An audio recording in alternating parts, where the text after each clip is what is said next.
সুপ্রিয় শিক্ষার্থীবৃন্দ, আমরা গত লেকচারে নির্ণায়কের ধর্মগুলো দেখেছিলাম। আজকে আমরা নির্ণায়কের অঙ্কগুলো একটু দেখার চেষ্টা করি।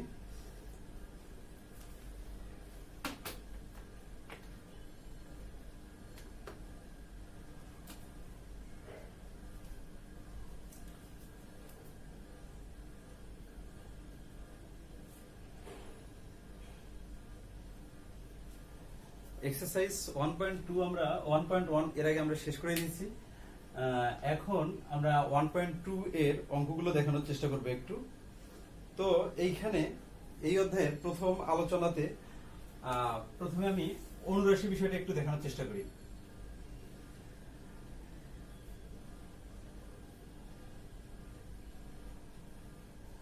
অনুরাশি অর্থাৎ মাইনর অফ আর ডিটারমিনেন্ট।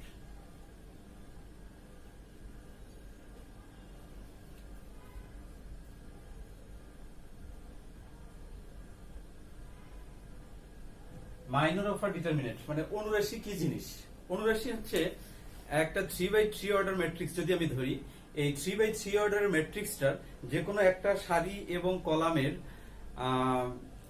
অর্থাৎ একটা ভুক্তি আমি ধরবো আর কি, এই ভুক্তি বরাবর সারি এবং কলাম বরাবর ভুক্তিগুলো বাদ দিলে যা থাকবে সেটাকে বলা হবে ওই যে ভুক্তিটাকে আমি ধরছি সেই ভুক্তির সাপেক্ষে অনুরাশি, সেই ভুক্তির অনুরাশি বলা হবে।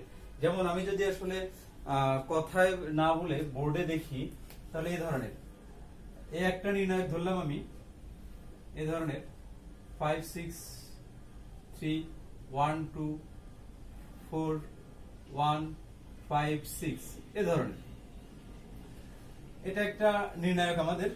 এই নির্ণায়কের অনুরাশি বের করব। আমি বলছিলাম যে কোনো একটা ভুক্তি বা সারি নিব আমরা। যদি আমি এই ভুক্তিটাকে সিলেক্ট করি, তাহলে এই ভুক্তির অনুরাশি কত হবে আমি এটা একটু দেখার চেষ্টা করি।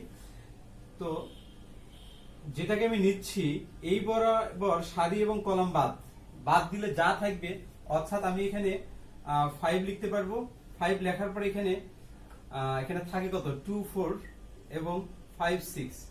এটা হচ্ছে এই যে এ ডিটারমিনেন্টের অনুরাশি, এ নির্ণায়কের 5 এর অনুরাশি হচ্ছে আমাদের এটা। এভাবে আমি যদি 2 নেই, তাহলে এই বরাবর সারি এবং কলাম বাদ যাবে, বাকি যা থাকবে 5 3 এবং 1 6। আমি যদি এভাবে আর একটা দেখাই, তাহলে ধরনের আসে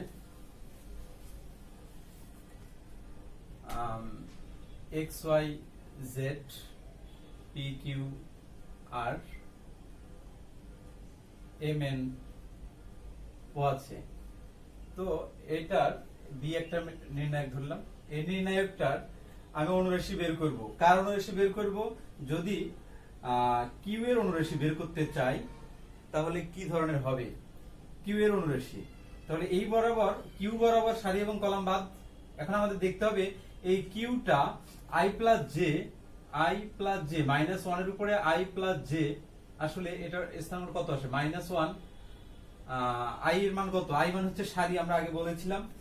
আই বলতে হচ্ছে সারি বোঝাচ্ছে, জে বলতে আমাদের কলাম বোঝাচ্ছে। তো আই আসলে এখানে কত, মানে কততম সারি এবং কততম কলাম হচ্ছে আমাদের জে। তো সারি হচ্ছে আমাদের 2, কলাম হচ্ছে আমাদের 2। তাহলে 2 প্লাস 2 ক্যালকুলেশন করলে -1 এর উপরে আমাদের 4, দেন এখানে -1 এর উপর ইভেন নাম্বার, -1 এর উপরে যদি আমাদের এই ইভেন নাম্বার থাকে, তাহলে আমাদের সেটা প্লাস হয়ে যায়। তার মানে এখানে +1, তার মানে হচ্ছে এই কিউ এর উপরে আমাদের 1 হবে, সরি প্লাস চিহ্ন হবে। তার মানে পজিটিভ কিউ হচ্ছে আমাদের এটার অনুরাশি। যদি নেই এই কিউ বরাবর সারি এবং কলাম বাদ, এখানে দেখবে x z এবং m আর হচ্ছে ও, এই হচ্ছে আমাদের অনুরাশির ক্যালকুলেশন। যদি এখানে মাইনাস থাকে তাহলে এখানে মাইনাস হবে, যদি এখানে প্লাস হয় তাহলে প্লাস হয়। আমরা এই ক্যালকুলেশনটা এর আগে শিখে আসছি, তাই এটা নিয়ে আর বেশি আলোচনা করতেছি না। আমি সরাসরি অঙ্কে যাচ্ছি এখন। এটা ছিল অনুরাশি, মাইনর অফ আর ডিটারমিনেন্ট।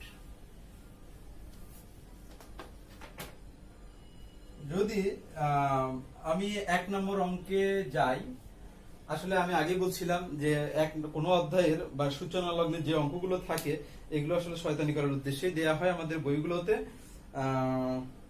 এগুলো দেওয়ার কোনো অর্থ নেই আসলে। তো আমরা 1 নম্বর অঙ্কটা দেখি একটু। 1 নম্বরটা কুচ্ছি অঙ্ক, এটা আমরা সবাই পারি, যে 1 এর 1 আসলে এভাবে দেওয়া আছে যে 1 -2 এবং 2 আর হচ্ছে এখানে 1। এটা একটা ম্যাট্রিক্স, এর মান নির্ণয় করতে হবে আমাদের। এই ম্যাট্রিক্সের মান নির্ণয় করতে হবে, অর্থাৎ এই ম্যাট্রিক্সের নির্ণায়কের মান বের করব আমরা। কিভাবে বের করব? এটাতে আমাদের আসলে কোনো কিছুই করা নাই, শুধুমাত্র আর গুণন করে দিলেই কাজ শেষ। প্রথমে এটা দ্বারা একে 1, আর এটা দ্বারা একে গুণন করলে -4 হবে। এখানে একটা মাইনাস আছে, সূত্রে একটা মাইনাস আছে, +4। এটা ক্যালকুলেশন করলে আমাদের 5 আসে। এই হচ্ছে আমাদের অ্যানসার। মানে খুব ভদ্রসত্র অঙ্ক আর কি। এই অঙ্কগুলো আসলে তুমি আগামী 100 বছরের পরীক্ষায় পাইবা না ইনশাআল্লাহ। এগুলো আসলে মানে বাদ দিয়ে যাওয়ার কোনো অপশন নাই, একটু আসলে করতে পারলে আমরা মোটামুটি বেঁচে যাই আর কি। 2 নম্বর অঙ্ক, 1 এর 2।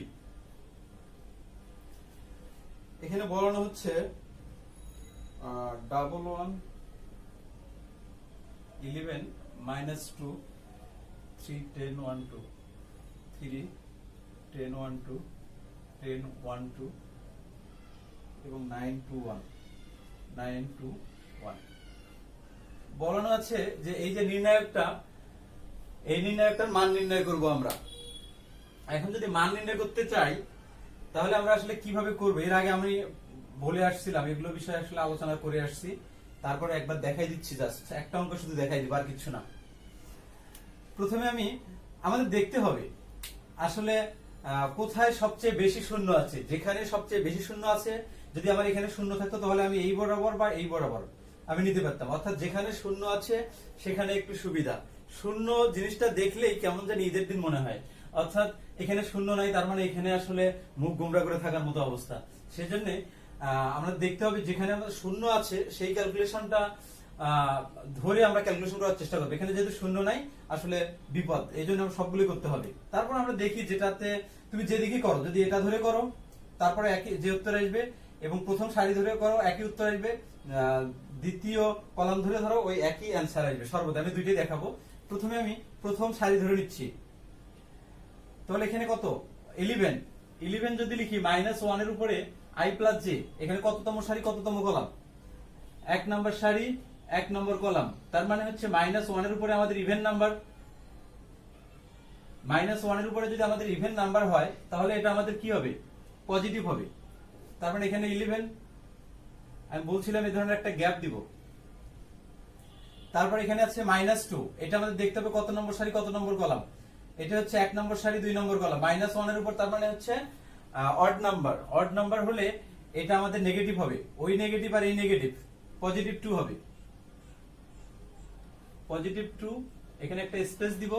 আবার এখানে 3 যদি নেই আমি এখানে, তাহলে এটা কততম সারি কততম কলাম? 1 নম্বর সারি 3 নম্বর কলাম। 3 আর 1 4, মানে -1 এর উপরে আমাদের হচ্ছে ইভেন নাম্বার। -1 এর উপরে যদি ইভেন নাম্বার হয় তাহলে সেটা পজিটিভ হয়ে যায়, তাহলে +3 এখানে। দেন আমরা এটা ক্যালকুলেশন করব। এখন কিভাবে ক্যালকুলেশন করব? ক্যালকুলেশন করার চেষ্টা করি। তাহলে যখন আমি 11 নিচ্ছি তখন এই বরাবর সারি এবং কলাম বাদ থাকবে শুধু এটা এটা আর এটা এটা। অর্থাৎ 1 1 গুণ করলে 1 হবে, 2 2 গুণ করলে মনে হয় -4 হয়। 1 -4, এটা ছোটবেলা থেকে আমরা পড়ে আসি। এবারে যদি আমি এই -2 নেই তাহলে আসলে কত হয়? -2 ক্যালকুলেশন আমরা এখানে করে ফেলছি। তাহলে এই বরাবর সারি এবং কলাম বাদ, তাহলে এখানে 10 -18 10 -18। এবারে যদি আমরা 3 নিচ্ছি তাহলে এই বরাবর সারি এবং কলাম বাদ, এখানে হচ্ছে 20 আর হচ্ছে 9, 20 আর হচ্ছে এখানে 9। এটা ক্যালকুলেশন করলে আসলে যা হয় এখানে আমাদের -3 -33 হবে মনে হয় এখানে। আর এখানে আমাদের -8 হয়, 8 দুগুণ মনে হয় 16 হয়, -16। আর এখানে 9 থেকে 20 বাদ দিলে 11 হয়, 3 11 33, এখানে +33। তার মানে এই যে 33 আর 33 মোকাবেলা হওয়ার পরে এখানে আসলে আমাদের মিস্টার আন্ডা চলে আসে। এটা হচ্ছে এই নির্ণায়কের আমাদের -16 আসে। এটা হচ্ছে আমাদের এই নির্ণায়কের অ্যান্সার আর কি। মান বের করতে বলছে, মান বের করে ফেলছি। আমি দেখো প্রথম কলাম প্রথম সারি নিয়ে ক্যালকুলেশন করে দিছি। এবারে দেখি, আমি বলছিলাম যে যে কোনো সারি এবং কলাম নিয়ে ক্যালকুলেশন করলে সর্বদা একই অ্যান্সার হবে। তো আমি ফার্স্ট রো নিয়ে ক্যালকুলেশন করছি। এবারে দেখি আমি এটা নিয়ে ক্যালকুলেশন করব। এটাকে বলা হবে তৃতীয় কলাম নিয়ে ক্যালকুলেশন করব, দেখি একই অ্যান্সার আসে কিনা, কথাটা কতটুকু সত্য। তো আমি এখানে 3 নিচ্ছি। 3 যদি আমি এখানে নেই, আমি এখানে ক্যালকুলেশন করে দিচ্ছি। আমি যদি এখানে 3 নেই, তাহলে এখানে কততম সারি কততম কলাম? 1 নম্বর সারি 3 নম্বর কলাম, 3 আর 1 4, -1 এর উপরে আমাদের হচ্ছে কি number? Even number. Even number হলো +3 একটু স্পেস দিব। দেন এবারে 2 নিব। এটা 2 হচ্ছে কততম সারি কততম কলাম? 2 নম্বর সারি 3 নম্বর কলাম, অর্থাৎ -1 এর উপরে 3 আর 2 হচ্ছে 5, অর্থাৎ হলে ইভেন অড নাম্বার হলে আমাদের মাইনাস চিহ্ন হবে, তাহলে -2 হবে। আর একটু স্পেস দিব, এটা লিখবো। দেন এবার আমি হচ্ছে 1 নিব। যদি 1 নেই, তাহলে আমাদের কত আসে? এটা হচ্ছে 3 নম্বর সারি, দেন 3 নম্বর কলাম। 3 আর 3 আমাদের মনে হয় ইভেন নাম্বার হয়। ইভেন নাম্বার হলে +1 এভাবে ক্যালকুলেশন করার চেষ্টা করি একটু। যখন আমি 3 নিয়েছি, তখন এটা বাদ যাবে, দেন এটা বাদ যাবে। বাদ গেলে এখানে কত থাকে? এখানে থাকে 20 মাইনাস, এখানে থাকে 9, এখানে মাইনাস। এখানে যদি আমি এই 2 নেই, তাহলে এটা আর এটা বাদ যাবে। বাদ গেলে এখানে থেকে এটার সঙ্গে এটা গুণন, 22 মাইনাস প্লাস 18, 22 প্লাস 18। তারপরে যদি আমি 1 নিচ্ছি, তাহলে এটা এবং এটা বাতিল। তার মানে হচ্ছে 11 পজিটিভ 20, 11 পজিটিভ 20। এই হচ্ছে আমাদের ক্যালকুলেশন। এটা যদি ক্যালকুলেশন করি, আসলে কি আসে? 20 থেকে 9 বাদ দিলে মনে হয় আমাদের 11 আসে। 3 11 33 মনে হয় এখানে। তারপর এখানে আসে হচ্ছে 18 আর 22, এইখানে আসে যোগ করলে 8 আর 2 10 0, হাতে হচ্ছে 1। 18 আর 22, 18 আর 20 হচ্ছে আমাদের 20 আর 20 হচ্ছে আমাদের 40, 40 থেকে 40 দুগুণে 80, -80 এখানে। আর এখানে হচ্ছে 20 আর 11 আমাদের 31, এখানে হবে আমাদের +31। এটা ক্যালকুলেশন করলে আমাদের 3 আর 1 4, এগুলো মনে হয় পারার কথা তোমাদের। 3 আর 3 এখানে 6, -80। এটা ক্যালকুলেশন করলে আমাদের 60 আসে। তো এখানে -60 হবে, কারণ এখানে মিস্টার 80 এর সামনে এখানে মাইনাস চিহ্ন আছে। তার মানে এই অ্যান্সার আর এই অ্যান্সার আসলে সেম অ্যান্সার। তার মানে আমরা এটুকু অ্যাটলিস্ট বলতে পারি যে আসলে যদি যে কোনো সারি বা কলাম নিয়ে আমি ক্যালকুলেশন করি, তাহলে সর্বদা একই উত্তর আসবে। যে কেউ যে কোনো সারি বা কলাম নিয়ে ক্যালকুলেশন করতে পারে, কারণ আমরা এখানে দেখাই যে ফার্স্ট রো নিয়ে ক্যালকুলেশন করছি, যে অ্যান্সার আসছে, আমরা থার্ড কলাম নিয়ে ক্যালকুলেশন করছি, ওই একই অ্যান্সার আসছে। এই জন্য এটা নিয়ে আসলে হেজিটেশনের কোনো কারণ নাই, আমরা আসলে যে কোনো ভাবে ইচ্ছেটা করতে পারি। তো এভাবে আমার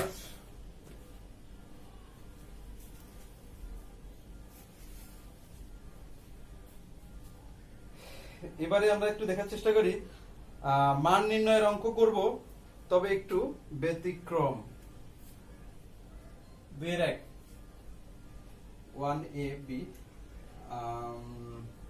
আমি একটা ফার্স্টলি করাই দিচ্ছি। 1a, এখানে b, তারপর হচ্ছে -a 1c, -a 1c, এবার হচ্ছে -b -c1, -b -c, আর হচ্ছে এখানে হচ্ছে 1।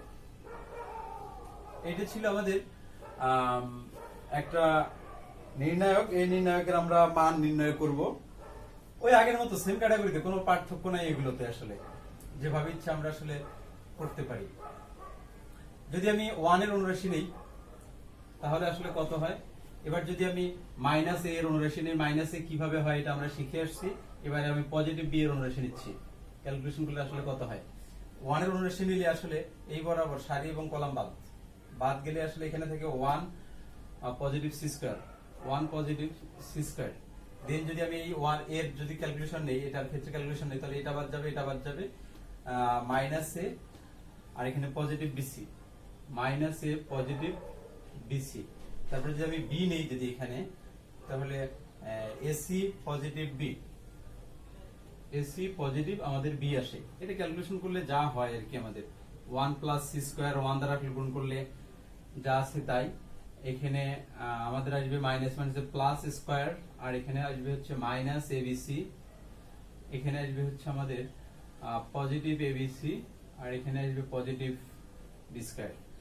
এই এবিসি এবিসি মোকাবেলা, এখানে আমাদের থাকে 1 positive square positive C square, sorry আমরা একটু সাইজ করে লিখি একবারই, positive C square positive 1 positive square positive square positive C square, this is the answer. এই ছিল আমাদের 2 এর 1 এর ক্যালকুলেশন। তারপরে যদি আমি যাই, আমি একটা সালের অঙ্কে যাচ্ছি 2 এ 1w 1 omega omega square 1 omega square 1 sorry omega omega square 1 omega omega square 1 omega square 1 omega. আচ্ছা, আমরা প্রথমে একটু কথা বলে নেই। এই ডাব্লুর মতো যেটা দেখা যাচ্ছে এটা আসলেই ডাব্লু না, এটা আসলেই আমরা একটু লিখে নেই, ওমেগা বলা হবে এটাকে। আমরা এটা নিয়ে আসলে বিস্তারিত আলোচনা এখন করব না, এটা নিয়ে আলোচনা আমরা সেকেন্ড পার্টে, জটিল সংখ্যা একটা অধ্যায় আছে, এটাতে গিয়ে আমরা এই মিস্টার ওমেগা নিয়ে আলোচনা করব। তো এই মিস্টার ওমেগার দুইটা সূত্র আছে, সূত্র দুটো দেখলে কোনো সমস্যা নেই, কারণ আসলে সূত্র ছাড়া আমরা অঙ্কগুলো করতে পারবো না। একটু দেখাই দিচ্ছি, 1 plus omega plus omega square এর মান হচ্ছে আন্ডা, আর ওমেগা কিউব এর মান হচ্ছে আমাদের 1। এই সূত্র দুটো আপাতত এই অধ্যায়ের জন্য আমরা মনে রাখি। দেন যখন আমরা তৃতীয় অধ্যায় সরি সেকেন্ড পার্টে যখন পড়াবো, জটিল সংখ্যা যখন পড়াবো, তখন আমরা এগুলো নিয়ে ওমেগা নিয়ে অনেক কথা বলবো, অনেক বুঝার কিছু আছে। আপাতত আমরা অ্যাটলিস্ট এটুকু জেনে রাখি, এটা একটা হচ্ছে ওমেগা, এবং এটার কিছু সূত্র আছে যে 1 প্লাস ওমেগা স্কয়ার এর মান হচ্ছে আন্ডা, এবং ওমেগা কিউব এর মান হচ্ছে 1। তো এটার ক্যালকুলেশনটাতে যদি আসি, ওই সেম ক্যাটাগরিতে আগের মতোই আসলে এগুলো, এখানে 1 দিচ্ছি, 1 এর সামনে পজিটিভ হয়, এটা আমরা শিখে আসছি। তারপর এখানে আমাদের নেগেটিভ ওমেগা হবে, এটাও জানি কেন নেগেটিভ হচ্ছে। এখানে omega square positive omega square এটা হবে আর কি। তো এখন যদি 1 আমি নিচ্ছি, তাহলে 1 এর সারি এবং কলাম বাদ, এটা এবং এই সারি এবং কলাম বাদ দিলে আসলে ওমেগা কিউব মাইনাস 1 থাকে, ওমেগা কিউব মাইনাস 1 থাকে। দেন আবার যদি আমি এটা নিচ্ছি, তাহলে কি থাকে আসলে, omega square minus omega square, omega square minus omega square. এবার যদি আমি ওমেগা স্কয়ার নিচ্ছি, তাহলে আমাদের কি থাকে, omega minus omega to the power 4, omega minus omega to the power 4 থাকে। তো এটা যদি ক্যালকুলেশন করি, আসলে এখানে 1 দ্বারা আসলে তুমি যাকেই গুণন করো, কারণ আমরা নির্ণায়কের বেসিকে পড়েছিলাম যে আসলে এটাতে বলা হয় গুণনের একক বলা হয় এটাকে, এই জন্য এটা আসলে যা আছে তাই হবে। এটার ব্যাখ্যাটা একদিন দিছিলাম আমি, এই জন্য আমার পূর্বের ভিডিওগুলো দেখলে মনে হয় পাবা তোমরা। এটা আসলে আমাদের ওমেগা স্কয়ার থেকে মাইনাস করলে আসলে বড় একটা আন্ডার থাকে, যার কারণে তো ক্যালকুলেশন করার দরকার নেই। আর এখানে মনে হয় আমাদের জানি আমরা এটাকে ভেঙে লিখতে পারি। ভেঙে কিভাবে লিখতে পারি, এইখানে থাকে হচ্ছে আমাদের এটা দ্বারা একে গুণন করলে আসলে ওমেগা কিউব থাকে, আচ্ছা আমি ভেঙে করে দিচ্ছি, ওমেগা কিউব থেকে মাইনাস ওমেগা, এখানে আমাদের 6 থাকে, 4 আর 2 এখানে মনে হয় 6 হয়। এটা ক্যালকুলেশন করলে মিস্টার 1, কারণ আমরা সূত্রে পড়ে আসছি ওমেগা কিউব এর মান হচ্ছে 1, আর এখানে মাইনাস 1, আর এখানে হচ্ছে পজিটিভ 1। দেন এখানে হবে দুইটা 1 হবে, তার মানে হচ্ছে মাইনাস 1 ইন্টু 1, তার মানে ক্যালকুলেশন করে হচ্ছে 1, আচ্ছা এটা মোকাবেলা। দেন এখানে যতটা 1ই থাক আসলে এটার সঙ্গে পারে না, আর দুইটা সমান হয়ে যায়। এই হচ্ছে আমাদের আন্ডা। এটা ছিল আমাদের এই অধ্যায়ের মান নির্ণয়ের অঙ্কের অঙ্ক। তো এই অঙ্কটা ইম্পর্টেন্ট ছিল একটু, কারণ এই অঙ্কটা দেখো চুয়েটে আসছে 2006-07 সালে। আমি আগেই বলছি বইটা আসলে আমাদের কামরুজ্জামান স্যারের বই থেকে আমি করাচ্ছি, পরে আবার কেউ অনেক খোঁজাখুঁজি করবা কিন্তু পারবা না। আচ্ছা, এখন যে অঙ্কটা, এভাবে আমরা একের সবগুলো অঙ্ক করতে পারবো মনে হয়। এই অঙ্কগুলো একটু সহজ আছে, তো আমি 3 নম্বর অঙ্কে যাচ্ছি, প্রমাণে যাচ্ছি একটু। আমি যেভাবে 1 এবং 2 করাইছি ঠিক সিমিলারলি উপায়ে, টেনশনের কোনো কারণ নাই, বাকি অঙ্কগুলো একইভাবে করবা, করলেই দেখবা যে হয়ে যাবে। আচ্ছা, আমি এখানে 3 এর 1 করাচ্ছি। 3 এর 1 এ নির্ণায়কের একটা ধর্ম ইউজ করার চেষ্টা করব, y plus Z plus x plus 3। y plus Z, এখানে x ছিল, এখানে 3 ছিল, দেন z plus x y 3, z plus x y, এখানে 3, এখানে x plus y z, x plus y, এখানে z, দেন এখানে 3। তো এখানে বলে দিয়েছে যে আসলে এটা লেফট হ্যান্ড সাইড আছে, রাইট হ্যান্ড সাইড আমাদের আন্ডা আছে। এটা হচ্ছে left hand side, right hand side আমাদের আসলে শূন্য বের করতে হবে। এই প্রশ্নটা আমাদের আসছে আসলে Comilla board pass, Comilla board 5 সালে আসছিল আর কি। তো আমরা একটু দেখার চেষ্টা করি। আমরা এখানে একটা টেকনিক ইউজ করব। টেকনিকটা কি ধরনের? এটা একটা যোগ করব, লিনিয়ার কম্বিনেশন ক্যালকুলেশন করব। লিনিয়ার কম্বিনেশন ক্যালকুলেশন করলে এখানে এটার সঙ্গে যদি এটা যোগ করে আমি c1 ড্যাশ গঠন করি, তাহলে x plus y plus z, এখানে এটা ক্যালকুলেশন করলে x plus y plus z, দেন x plus y plus z, দেন আমি x plus y plus z এবং 3 কমন নিলে এখানে একটা 1 হবে, এখানে একটা 1 হবে। আর আমি নির্ণায়কের ধর্মে বলেছিলাম যে আসলে কোন নির্ণায়কের দুইটা সারি বা কলাম যদি একই হয়, সেই নির্ণায়কের মান আসলে আমাদের আন্ডা আসে। তো এখন আমরা এখানে আসি। তো যে কথা সেই কাজ, x plus y plus z, এগুলো আসলে সাজানোর কিছু নাই, এগুলো ছোটবেলা থেকে পড়ে আসি। x plus y plus z, x plus y plus z, এখানে যা আছে আমাদের তাই, x y, দেন এখানে z, এখানে 3 3 3। আমি একটু যদি সাইড নোট দেই, আমি দেখো এটা গঠন করে ফেলছি। এটা কিন্তু আগে এটা ছিল না, এটা চেঞ্জ করে ফেলছি আমি। এটা আসলে 2টা ছিল, এখন 3টা করে ফেলছি। কিভাবে? এইটার সঙ্গে অর্থাৎ এই c2 c1 এর সঙ্গে যোগ করে আমি c1 ড্যাশ গঠন করে ফেলছি। তাহলে c1 ড্যাশ, c1 এক নম্বর কলাম ড্যাশ গঠন করা হয়েছে, 1 নম্বর কলাম গঠন করা হয়েছে। কিভাবে? c1 প্লাস c2, এভাবে ক্যালকুলেশন করে ফেলছি। তো দেখো এখানে আসলে খুব সহজে 1 নম্বর কলামটাতে যা আছে সব জায়গাতে তাই আছে। x plus y plus z নিচ্ছি, আমি এখানে কমন নিচ্ছি। আর নির্ণায়কের ক্ষেত্রে একটা কথা বলে রাখি যে আসলে নির্ণায়কের মধ্যে কমন নিতে গেলে কন্ডিশন হচ্ছে অ্যাটলিস্ট 2টাতে একই সংখ্যা থাকতে হবে, তাহলে তুমি কমন নিতে পারবা। যদি 3টা থাকে তাহলে তো মার হাবা, আর যদি 3টা না থাকে, অ্যাটলিস্ট 2টা থাকলে তুমি ইজিলি কমন নিতে পারবা। তো এখানে আমাদের 3টা আছে, সুন্দরভাবে কমন নিলাম এখানে। আর আমি এখানে আরেকটা 3 কমন নিতে পারি। কিভাবে? এই যে এই 3 নম্বর কলামে আমাদের 3টা 3 আছে, আমি একটা কমন নিয়ে নিচ্ছি। তার মানে এখানে হবে 1 1 1, এখানে হবে x, এখানে y, এখানে z, এখানে 1 1 1।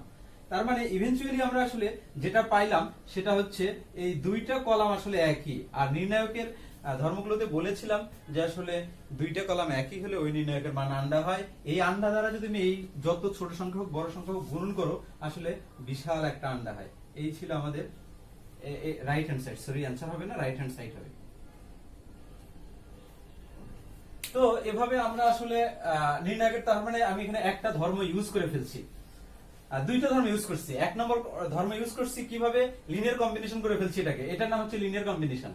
আর 2 নম্বর কন্ডিশন, 2 নম্বর ধর্ম যেটা ইউজ করছি সেটা হচ্ছে এখান থেকে মানে 2টা আমরা একই বানাই নিছি আর কি, অর্থাৎ কমন নেওয়ার পরে সবগুলো এক হয়ে গেছে আর কি। 2টা কলাম বা 2টা সারি এক হলেই আমাদের একটু সুবিধা ক্যালকুলেশন